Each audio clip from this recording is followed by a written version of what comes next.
मित्रांनो, तुमचं पुन्हा एकदा GB स्टोरी टेलर या यूट्यूब चॅनलवर स्वागत आहे. आजच्या आपल्या गोष्टीचं नाव आहे सोन्याचे बळी. लेखक श्रीपाद. पण गोष्ट सुरू करण्याआधी जर कोणी या चॅनलवर पहिल्यांदाच आलेले असाल तर त्यांनी ह्या चॅनलला सबस्क्राईब करायला विसरू नका. चला तर मग अजिबात वेळ न घालवता गोष्टीला सुरुवात करूया.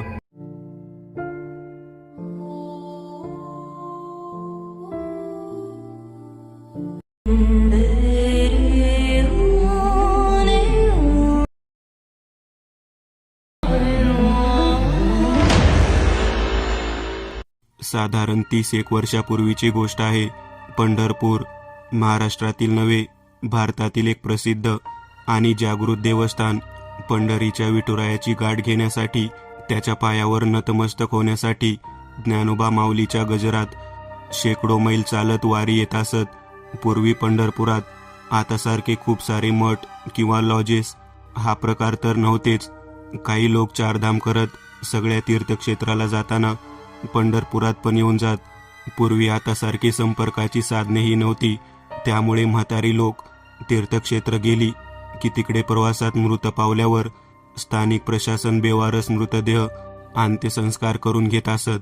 वारकरी वारीसाठी आले की गावातील स्थानिक लोकांच्या वाड्यात राहतात. त्यांचे सर्व हवे नको ते वाद मालक बघत असत. त्या बदल्यात वारकरी जाताना त्यांना काही पैसे मोबदला देऊन जात. काही वारकरी तर पिढी दर पिढी या कुटुंबामध्ये येत असतात. अगदी घरगुती संबंध तयार होतात.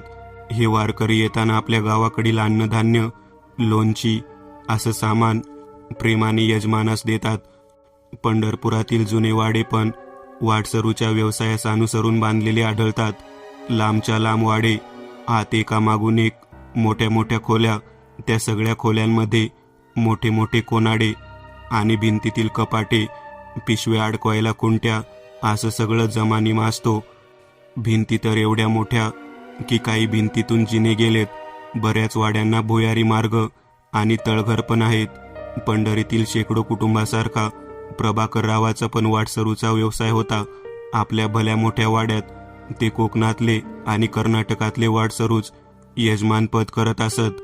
नुकतीच 6 माही वारी झाली होती. चांगला उत्पन्न मिळाला होता. प्रक्षाल पूजा अभिषेकाचे पण बऱ्यापैकी पैसे मिळाले होते. शिवाय वाटसरूने दिलेले वाहन सामान मिळालं होतं. त्यामुळे संपूर्ण कुटुंब खुश होतं.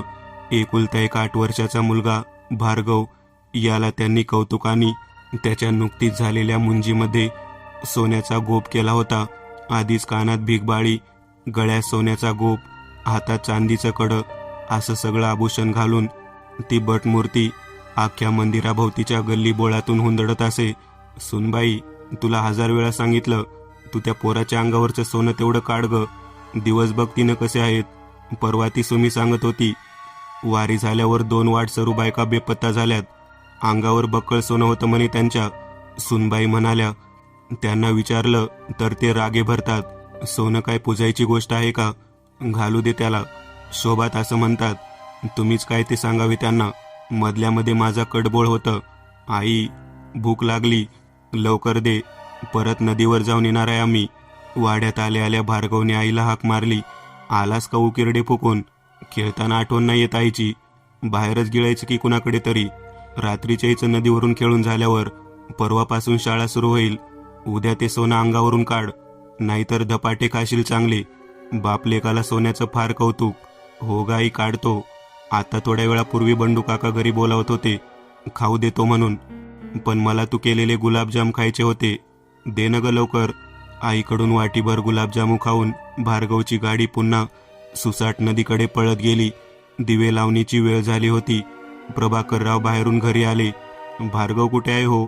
आला की हातपाय धुवून त्याला शुभंकरोतीला बसवा, प्रभाकररावांनी पत्नीला सांगितले आणि स्वतः नैमित्तिक पूजेसाठी देवघरात गेले. तासभर उलटून गेला तरी भार्गव काही घरी परतला नव्हता. आता भार्गवच्या आईने, राधाबाईने प्रभाकररावांना आठवण करून दिली. पोरगा अजून घरी नाही आलं, जरा बघून या कुठे फिरतय. प्रभाकरराव पण काळजीपोटी लगोलग बाहेर पडले. जवळजवळ 2 तासांनी नदीवर, गावात, मंदिरात सगळीकडे शोधूनही मुलगा सापडेना. तेव्हा तो घरी आला का पाहायला. पुन्हा ते घरी आले तर भार्गव घरी आला नव्हता. त्याच्या सगळ्या मित्रमंडळीकडे त्यांनी चौकशी केली होती, पण ते सगळे कधीच खेळून आपापल्या घरी पोहोचले होते. पण भार्गव मात्र घरी पोहोचला नव्हता. 2 गल्ल्या सोडला तर नदीचा घाट लागत होता. इथल्या इथे पोरगा कुठं गेलं या काळजीने सगळे घायकुतीला आले होते. मनात नाही ते विचार आणि शंकांनी राधाबाई जोरात रडत होत्या. शेवटी प्रभाकररावांनी आता सगळा धीर सुटल्यावर रात्री उशिरा पोलीस स्टेशन गाठले. रीतसर पोलीस स्टेशनमध्ये तक्रार करून आल्यावर प्रभाकरराव हताशपणे पडवीत येऊन बसले. शेजारी राधाबाई येऊन रडत बसली होती. संपूर्ण रात्र अशीच रडत पडत गेली. दिवसामागून दिवस गेले. भार्गवचा काही पत्ता मिळाला नाही. पोलीस स्टेशनच्या चक्रा मारून प्रभाकरराव थकत नव्हते. राधा रात्री अपरात्री भार्गव बोलावतो म्हणून ओरडत उठायची आणि बाहेर पळत सुटायची. प्रभाकररावाचं व्यवसायावरचं लक्ष उडाले होते. किती वेळा तर नामदेव पायरीजवळ वेड्यासारखे बसलेले असायचे. लवकरच सावरून पोटापाण्यासाठी का होईना काम करणं गरजेचं आहे हे लक्षात घेऊन ते पुन्हा कामाला लागले. मधल्या काळात अजून काही वारकरी गायब झाल्याच्या आवई उठल्या होत्या, पण गावात किती वारकरी येतात जातात त्याची नोंद नसल्याने कदाचित लोक माघारी गेले असतील, म्हणून त्याचं म्हणावं तसं शोध कधी घेतला गेला नाही. त्यात गावात आता मंदिराच्या बाजूला तीर्थक्षेत्र विकासचा मास्टर प्लॅन येणार अशी बातमी पसरली होती. मंदिराच्या आसपासचे काही वाडे जाणार होते आणि तिथं दर्शन रांगेसाठी इमारत बांधली जाणार होती. त्यामुळे आता चर्चेला वेगळे विषय मिळाले होते. रात्र महाद्वाराजवळ लोक गप्पा मारत मास्टर प्लॅनबद्दल चर्चा रंगवायचे. अजून वारी लांब असल्याने आणि सुट्ट्या नसल्याने वाटसरू तसं कमीच होता. 1 दिवसात येऊन जाणारे लोक राहत नव्हते, त्यामुळं गर्दी अशी नव्हती. एक दिवशी रात्री उशीर झाला होता. प्रभाकरराव स्टेशनवरून वाटसरूची वाट बघून घरी येत होते. रात्रीचे 12 वाजून गेले होते. स्टेशन रोडवरून झपझप चालत आजही कोणी वाटसरू नाही मिळालं असं चढपडत मनातल्या मनात बोलत त्यांनी चौफाळा ओलांडला. मंडईच्या मधल्या बोळातून पाण्याच्या टाकीच्या पुढं आला. बंडूच्या घराच्या जवळ आले तर बंडू गांजेच्या नशेत पडलेला त्यांना दिसला. एकतर बंडोबाचा हा वाडा प्रभाकररावांना अजिबात आवडत नव्हता. लांबलचक चांगल्या 20 खोल्या असलेला हा वाडा आणि त्यात हे दोघं निपुत्रिक नवरा बायको तर कायम भयानक अवतार करून अंगावर सोनं घालून बसलेली असायची. हा वाडा हे लोक अजिबात स्वच्छ ठेवत नाहीत, त्यामुळे सगळीकडे कुबट वास पसरलेला असतो.